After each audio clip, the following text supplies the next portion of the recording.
Good afternoon, Abby. Thank you so much for being here with me on The Root of Our Health. It is such a pleasure to have you on the show. Thank you. Oh, thank you for having me. So let's just dive right into your background. So let us know about your background, your story, and how you got to where you are today. That is a very, very big open-ended question. I've been doing this now for almost 30 years, and I really fell into it, frankly. And one of the things that I fell in love with was the joy of actually seeing the difference of the products that I advise my clients to have. I see them working, and that is a very, very powerful feeling. And to be able to care for a family and then care for their next generation. And I know I'm getting old when my clients' children are now my friends, now my clients. But personally speaking, I've gone through a lot of experiences that I really understood the products that I show people and how it makes a difference, because it literally takes the money conversation out of the equation and people are left with focusing on love and family, which is what really matters.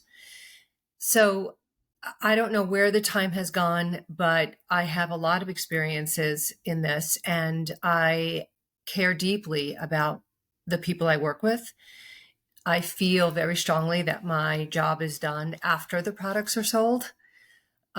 So, that I think that authenticity and that caring, I think my clients feel that.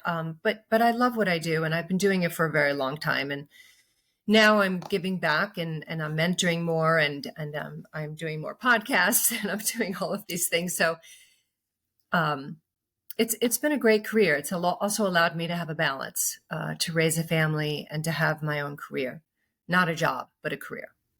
Yes, beautifully said. We don't want to work to live, or live to work, but we want to work to live, right? So it's Yeah. something that we want to enjoy. How did you get into the financial sector? What made you decide to get into this industry? Wow. You want the short version or the long version? It's up to you. When You I got was time. 20, okay, when I was 26 years old, I was in a position where I somebody had told me when I first graduated from school during my first job, I wanted to, first of all, I have a bachelor in science in journalism. So I love writing. Um, and my interest fell into advertising. And I worked at a few advertising agencies. And I realized very quickly that I didn't really have the talent to be an art director or a copywriter. And thankfully, I recognized that soon enough because there is only a handful of people that are really, really at that level where monetarily it makes a big difference for them. And I just didn't have the passion for it. And so while I was working at a firm, someone higher up walked in my little cubicle office and said, "You're a maverick. You belong in a sales job. You belong in a sales job."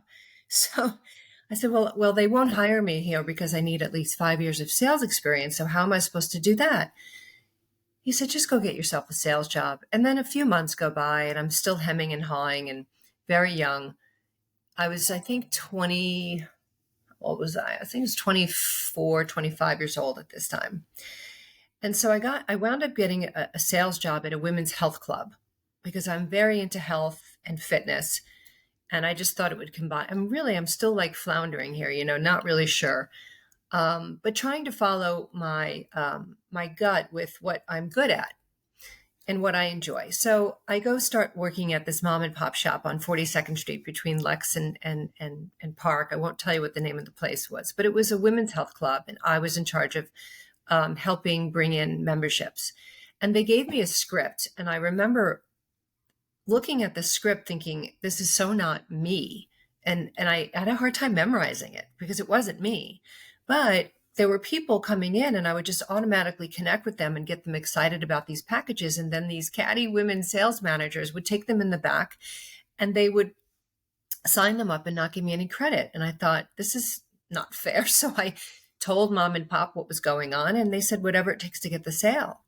And I thought, geez, this is, gosh, this is not where I should be. This is not a good learning environment. So a few weeks later, they sent me to a sales seminar. And in the first two rows, there were these folks from this place called the Cowan Financial Group. And there were these two rows of sales men, I will say. There's very few women in my business. And I happened to be there, and one of those people came up to me, gave me, we exchanged business cards, and my business card ended up in the hands of a sales manager at the Cowan Financial Group who called me not once, twice, like 7 or 8 times. I mean, the person would not leave me alone. And I finally said, all right, I cannot imagine myself doing this, but let me go and see what this is about, just to get him off my back. So I went, and everybody that I interviewed with was healthy, happy, in charge of their own destiny, good looking, just they had this energy about them. And I said, I don't know what's going on here, but I want in. And so, you know, now I want to preface this. I had no money in the bank. My parents just sold my home of 22 years and moved to Texas. Not that there's anything wrong with Texas, but I'm not a Texas girl. I'm a New York girl. I was dating some schmuck that thought I should be working at the Gap, and there's nothing wrong with that, but that's what he thought my potential was.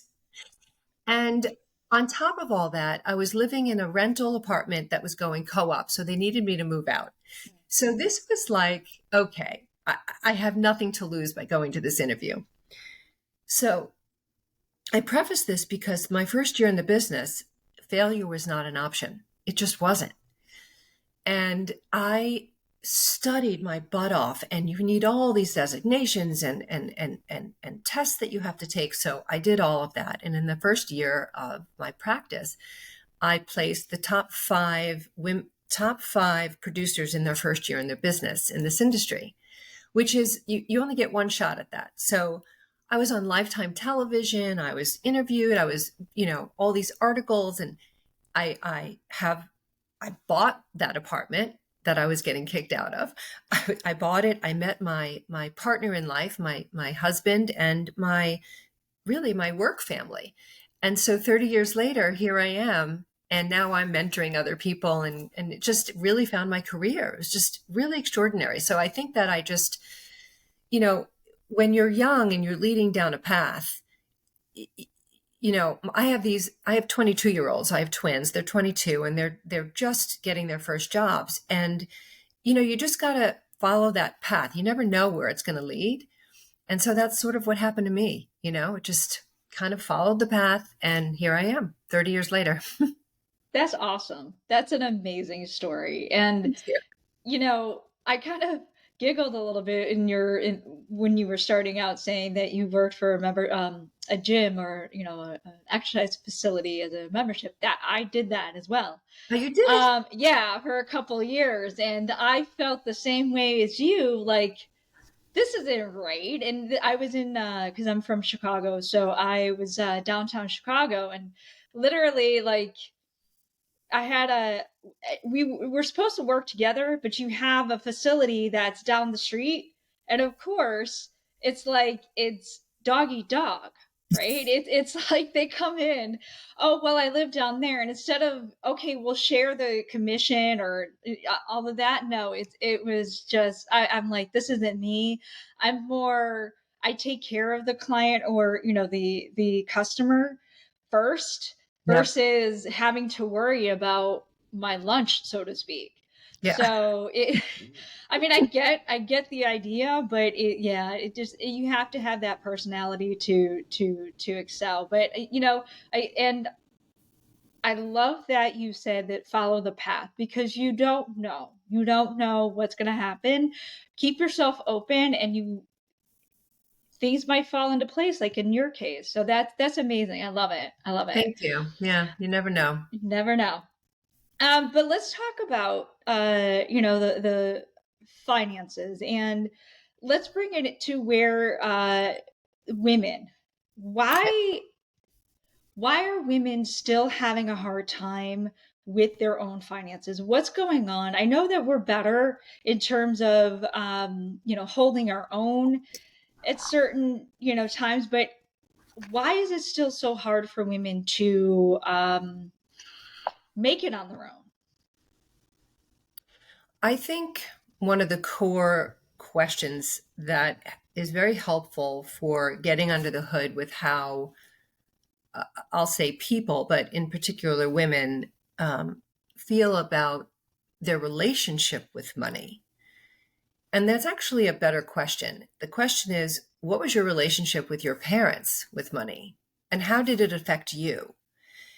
And if you want to segregate women at this for this particular conversation, I think that I don't know. Sometimes, it's interesting. I have a client who their children are my clients now, and there's a son and a daughter, and the son is really interested in this product that he has, and the daughter has no interest. And I think that just has to do with conversations at dinner. Um, I, I think it has to do with parenting. Believe it or not, how were people raised? I mean, my relationship with my parents with money, they spent money on their own, on themselves. I didn't have that relationship with them. They didn't talk to me about money. They just spent it on themselves, and I kind of felt like, well, why do I have to go to the Salvation Army to get pants for a new school year when you have a boat in the driveway? And this is an interesting. It's interesting because for me, if I wanted to buy something or if I wanted my own money, I had to work at an early age. My first job was at 14 years old. I worked at Howard Johnson's as a waitress. I worked at Chuck E. Cheese. I put on the uniforms. I mean, I really grinded it out because I didn't have a choice. So for me, it was, hard work to earn money. I was not afraid of. And I think a lot of times some girls get coddled and protected. And I think that stems from the parents. The parents have to expose whether you are a girl or a boy, a young man or a young woman, you need to be exposed to budgets and savings and investing and charity. Um, and I think that really has to I really think that has to stem from the parents. Now, fast forward, if there's to your point, there's a lot of women that, they get married and they have no interest in the finances. And it's cutting their nose off to spite their face, because if something happens to their spouse or their significant other, they are left in the dark. And that's not good. A. And B, there's a financial independence that comes with, I should say, there's a confidence that comes with financial independence. And I think it's uber important for women to realize that at a very young age, that you need to be in charge of your own finances. I mean, when everybody goes off to college, just assuming those people that do go off to college, they're kind of still on the payroll. They get an allowance, maybe they're not getting an allowance. Maybe they have to get a job to supplement their income. But there's no excuse for an adult woman to not understand or know what's going on with their finances or her finances. And if they don't know, they need to call someone to help them. They need to call a financial advisor to help them hold their hands and explain what is going on so that they can be financially independent and feel emotionally financially independent. Yeah, no, perfect. It does stem from childhood. And personally, I had parents that my mom actually was a VP of a bank. Um, Wow. but she couldn't take care of her own money, which is hilarious. Meaning that, it was spending frivolously, or, I just remember that there were times to where she was overdrawn and I had to pay for my school. So, and my dad was not just didn't know money at all. So I didn't grow up with the knowledge of how to take care of my finances. Hmm. I was just growing up with the, well, you have, what is it? Champagne taste with beer pockets. That's what I was growing up with. That's funny. I like that. Yes. I have champagne. I have champagne with your pockets too. That's But great. it was like, okay, well, that's great. But then how, yes, I'm going to, like you, I started, my first job at 15 working for retail, Hmm. commission only, which I mean, Yeah. straight out of, you're in high school. It's like, okay, well, it's just right there. But you're never taught, not only in schools, but yes, in your childhood with your parents, to discuss money and how to save, and again, investing, things that you make, have your money make money for you. Yeah. And to appreciate that. So I wish, and that's why, I'm glad to have you on here, because, my audience is, yeah, they're a little older, but some still have kids at home, Mhm. to where they could raise them like that. And so I mean, I guess you answered the question.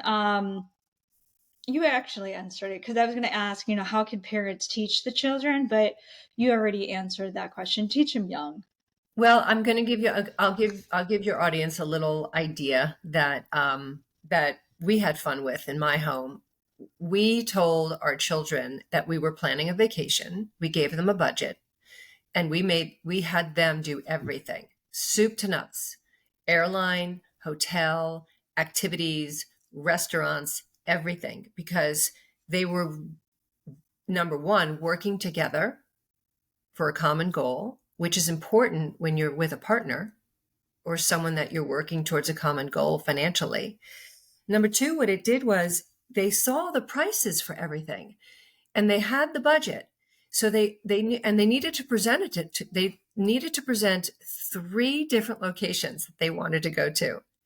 And so they did that homework, they did that exercise. So they were able to see under the hood what things cost, what kind of value you get for your dollar, how to compare, and and plan a trip. And then we went on this trip. We all agreed on what they did. We went on this trip and they had such a ball. And I did nothing. They did the itinerary.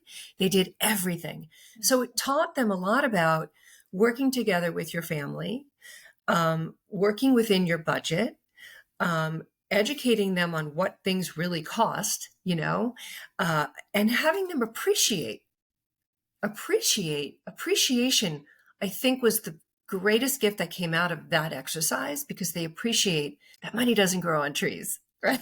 Yes. And this is your budget, this is what you get to do with it. So that's a wonderful idea to do for young kids. And I did it when my children were in high school, so they had some knowledge of how to navigate that. But when they were younger, we gave them, like my 16-year-old, she has a set allowance, but it's not tied into chores. It's not tied into having her do something for the money, because when you're part of a community, you need to chip in, and your family is your first community.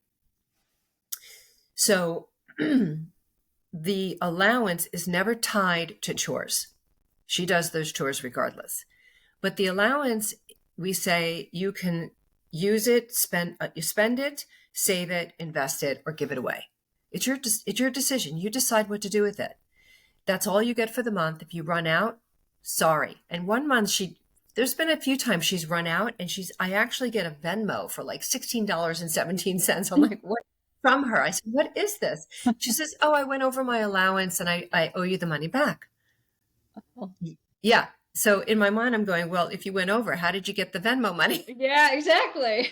But it comes from her savings, because if she Um, doesn't, right, it comes from her yeah. savings. So this is a very good exercise to teach young adults, young children, how to budget and how to handle that money. I think that's the first step in ingraining people. Having said that, with your audience that are older, there is no shame in hiring a financial planner. Yeah. I don't know how to do heart surgery. I'm going to hire a cardiologist. Yeah. I don't, you know what I mean? You hire people to do those things, and you hire that professional to help you and hold your hand and show you and walk you through and make you comfortable so that you feel independent enough. Yeah. Yes. Perfect. I think we all need to, and that's on the top of my list. So yeah, Good, completely. Yep. good, good, good. Um, you talked about career. You talked about having, being in your career and how it's a career and not a job, right? So Yeah. how do people in general, and it could be women, but people in general, how do they balance a career and family and just all of that? Because obviously, we need to have that income, however that looks in, to support. But if somebody is working a lot, so how is where can you let us know or give a tip or something like that of how to balance that career with family? Sure. The first thing that I would say is people try to find their person in life. That person in your life needs to support you. That's number one. Number two, people invest. You've heard invest back in your business. Hmm. Your business is also your home. Your business is also your family. It's just another kind of business. Yeah. So when you're investing back in your business by hiring staff, you need to hire staff for your business at home. So the minute I found out I was pregnant, I immediately put away money to hire a baby nurse. I immediately put away money to hire someone to help me at home. And of course, it goes without saying, and I said it before, your significant other, the person that you're sharing your life with, must support you. Without that, game's over. Because there's trials, there's tribulations. I mean, I remember in the beginning, I would cry every night in the shower. It was so hard building my business. It's not easy. You're grinding. And I did the grind before I had children. So that was really smart for me to do. But then once I was pregnant and everybody kept asking me, what are you going to do? What are you going to do? You're going to go back to work. I said, I don't know what I'm going to do. I'm just going to do what makes me happy. And I really feel strongly that if you do what makes you happy, then you become a better partner, you become a better mother, you become a better parent because you're happy. And there's there I used to feel a little guilty about it, when my daughter was young. This is actually a good story. When my daughter was very young, she used to ask me, "Why do you have to go to work? Why do you have to go to work?" And I said, "Well, I need to make money, and people are depending on me, et cetera, et cetera." And then I I had an appointment the following week with someone I never met before. And you never know who's going to hit you up against the eyes with something that they say, and you have this epiphany. And I think they could tell that I really loved what I was doing. And we were talking about his wife and him supporting her and her career and this and that and so forth. And I was telling him this story about what my daughter said. And he said, "Well, why didn't you tell her the truth?" And it really like threw me. And I said, "What do you mean?" He said, "Well, you clearly love what you do." And I said, "You know what? You're right." So a few weeks go by, she asked me again, "Mom, why do you have to go to work?" And I said, because I really love it and it makes me a better mom and I'm really helping people and I think I make a difference." And she said, "I hope someday I have a career like that." Yeah. So it's about the balance comes with trying to figure out the days that you're home and the days that you're not.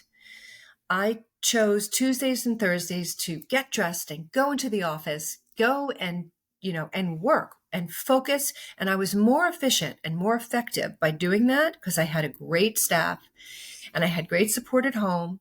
But I would go into the office and I would hop on that 5 o'clock train because my babysitter would put on her running shoes and get out the door at 6 o'clock. But I had my day, and it made me miss my kids.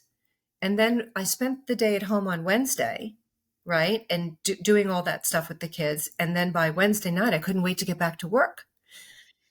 So I created this balance, and it took a little trial and error. But once I created that balance, everybody knew Abby Large is in the office on Tuesdays and Thursdays. You can set your clock to it, just expect it, expect nothing less. And my kids got used to that schedule as well. And kids love a schedule. Yeah.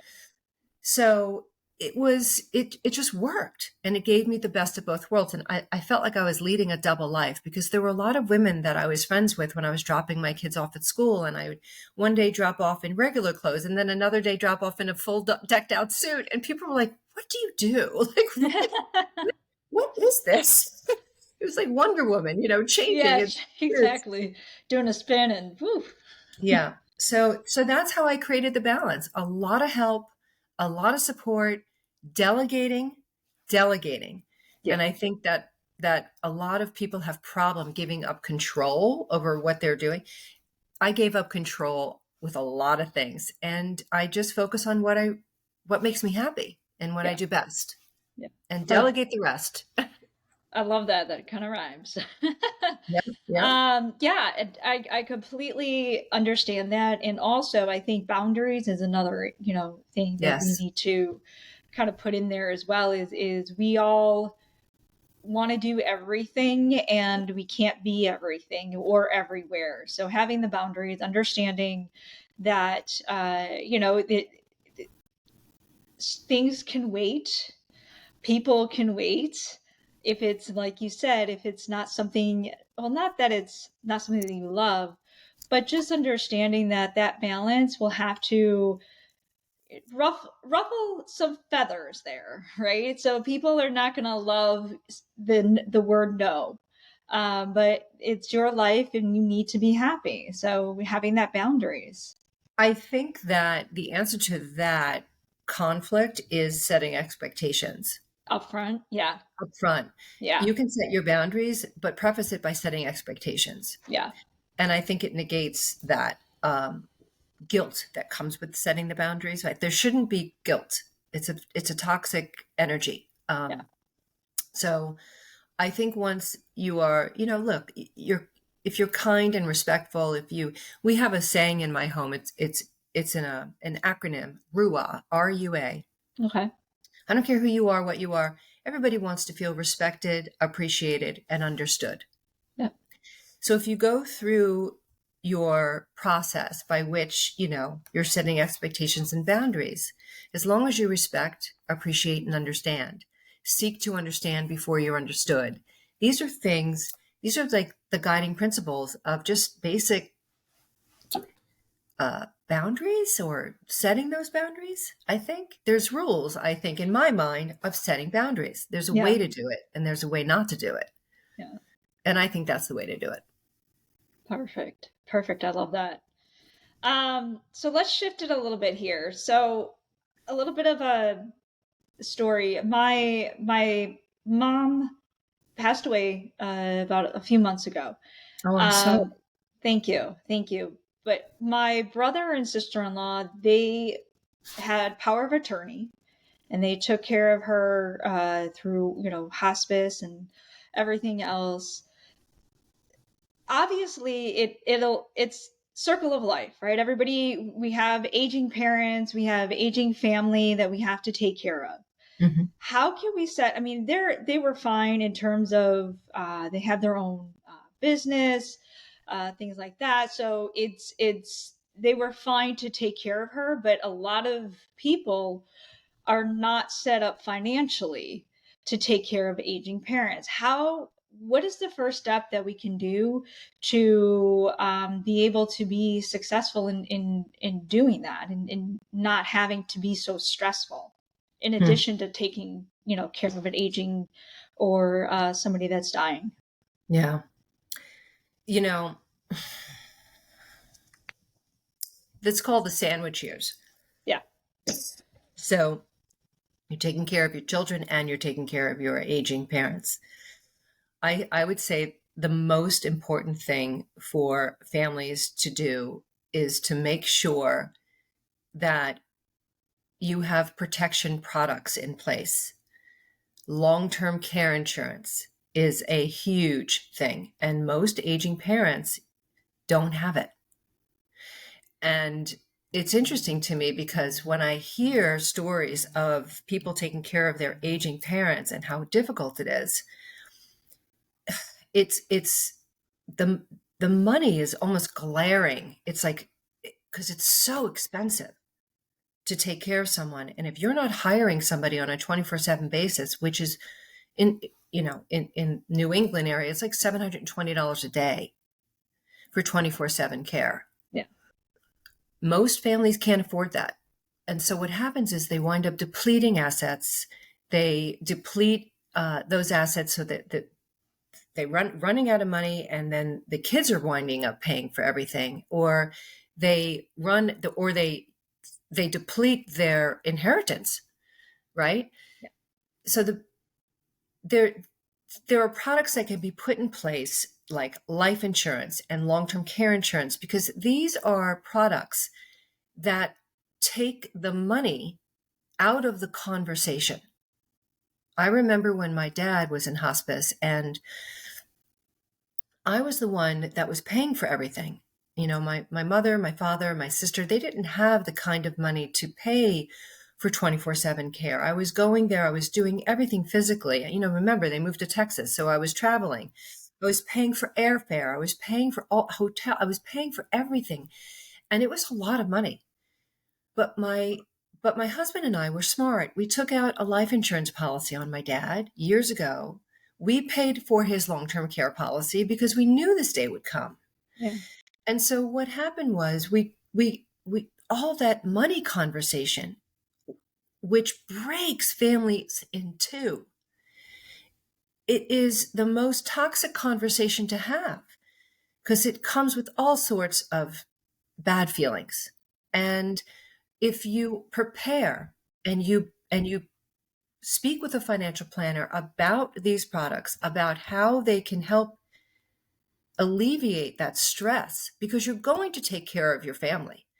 But now with these products in place, you can take care of them better and longer. And the money conversation disappears. And then all you can focus on, as I said before, is love and family. So when you're dealing with parents who did not do that kind of planning, it should be a real big wake up call for you to do your own planning for your own children. Don't repeat what happened to you. Break that chain and be responsible about making sure that your kids are not in a position to fail. So that's my advice is you see something, you see how bad it can be, do something for yourself Yeah. so that you're not put in that position. Lesson learned. No, exactly. Yeah, we always have to, I mean, that's insurance, right? That's insurance and basically being covered. So it doesn't happen. Yeah. Cause I mean, the generation before us or, the older generation, I mean, my dad, never graduated high school and just worked right out of, just like right from the get go. And so they didn't have a lot of information that we do now and help. So a lot of them, I'm not saying all, but a lot of them, don't have the means to put themselves in that position. So we in the second, or the generation after, has to step up a little bit and not only take care of ourselves but be able to take care of the younger generation too. So That's why financial planning is yeah. so important Yeah. because we live with risks. There are risks associated with our lives. There's systematic risk and unsystematic risk. Systematic risk is, risk that you can't really diversify away from. It's market risk, it's inflation, interest rate risk, and then there's unsystematic risk. Businesses, companies, those kinds of things. But also, there's a new one. There's a new risk that we have to plan for, which is frailty, longevity. Yep. People are living longer. And it's interesting because the healthier you are at an older age, the longer you're going to live. And Yep. the more you're going to need help because the body just is frail. So it's just there are professionals out there like me who talk to many people about this kind of risk and to negate the risk so that when you're put in this position, you have options and flexibility. Yeah. Yeah. Awesome. Is there anything that I didn't ask that you would like to touch on or talk about?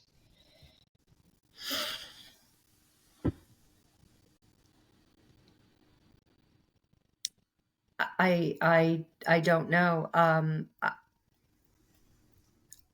If anybody, I would like to express if anybody is doubting or wondering how they find a financial planner, um, please, by all means, you can, not to sit here and self-advertise, but I'm here, I'm available, I can Yeah. talk to you. So it's important. It's very important to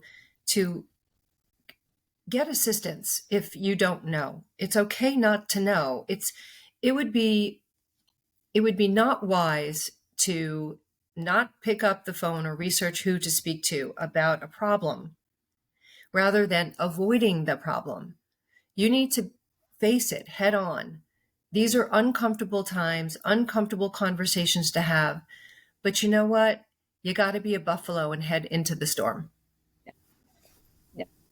No, yeah, that's a great I heard that analogy before too, and that, that's something that we all need to do because it's not going to get any better, right? It's only going to get worse if we don't face it. And we're not professionals. Like we think that we know it all and okay, I'm going to go and it's interesting, just a little bit of a tangent. I've talked to people about crypto. I talked to people about just so many things. Oh yeah, I'm gonna do like insider trading. I'm like, do you what? Like, why are you doing this? That's very like it's so bad. So talk to a professional, seek financial, help, Mhm. financial advisors. I legit am going to, because it is no, I know I say it, Good. but it has been on my mind because this is something that, like personally, uh, financial wellness and my own health, my own health and wellness is taking a cut from my page, so it's kind of like a light bulb saying, okay, I think it's time that since I'm in this, goal, or, I have these things that I need to do, take care of health and wellness. Like you said, we're getting older.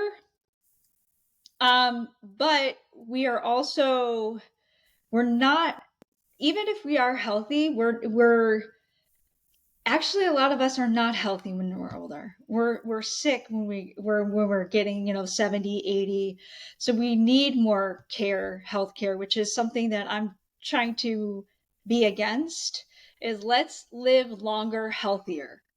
Yes. I want to But live a long, unhealthy life. I want to live right, a healthy life. healthy life. But I Right? mean, it's both ways though. I mean, in order to live healthy, you have to support yourself in Yes. healthy manners, and then Yes. vice versa. If you aren't, if you're, hooked up to machines, if you're taking medication left and right, if you're, all of these things, you still need to afford these things. So either way, we have to be set up for success. And yes, taking that first step with a financial advisor is that step. So thank you. Thank you so much. But for you, where can people, my audience and everybody, reach out to you? If they have any questions or just want to, Absolutely. yeah. Yes. So there's my email address is always great, which is Okay. a large at Lenox Lenox Mhm.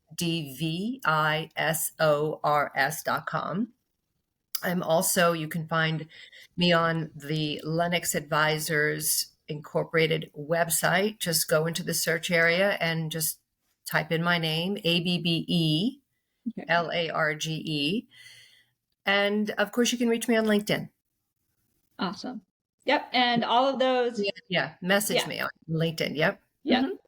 And all of those I'll definitely put in the show notes. And yeah, and so people can just click and get right to you. So Terrific. I will point out one thing when you were talking about older people. The best time to do this planning is when you're young and you're yes, healthy. yes, yes. So the best time is really yesterday is really what That's we're right. talking about. That's right. So yeah, I mean, I always say it's never too late, but in this circumstance, in this, yes, you can't wait any longer. So Yeah, just do it now. Do it when you can. You're healthy. Yeah, it's the best time. So exactly. Exactly. Because when you're young and you're healthy, you have options and flexibility. and yes, that's and optionality is that's what you need. And also once people do it, there's a sense of accomplishment and you feel good. You feel protected. You feel like, all right, it's official. I'm an adult. yeah. Yeah, and it's a certain of freedom too. It's Yes, a it it's is. a it's Financial a freedom. financial freedom, and I Yes, think that's what we're all aspiring to, in one shape or form. No matter if people 1000%. say it's yeah. So thank you so much, Abby, for being on here, and you Oh, share thank your you. wisdom and your knowledge. It is apparent that you love what you do. It's not a job. It is definitely, not only a career, but I think it's just you said your calling, and you can definitely hear that through here. So thank you so Thank much you. for being on here. Thank Okay. you for having me. All right. All And to right. my audience, until next time,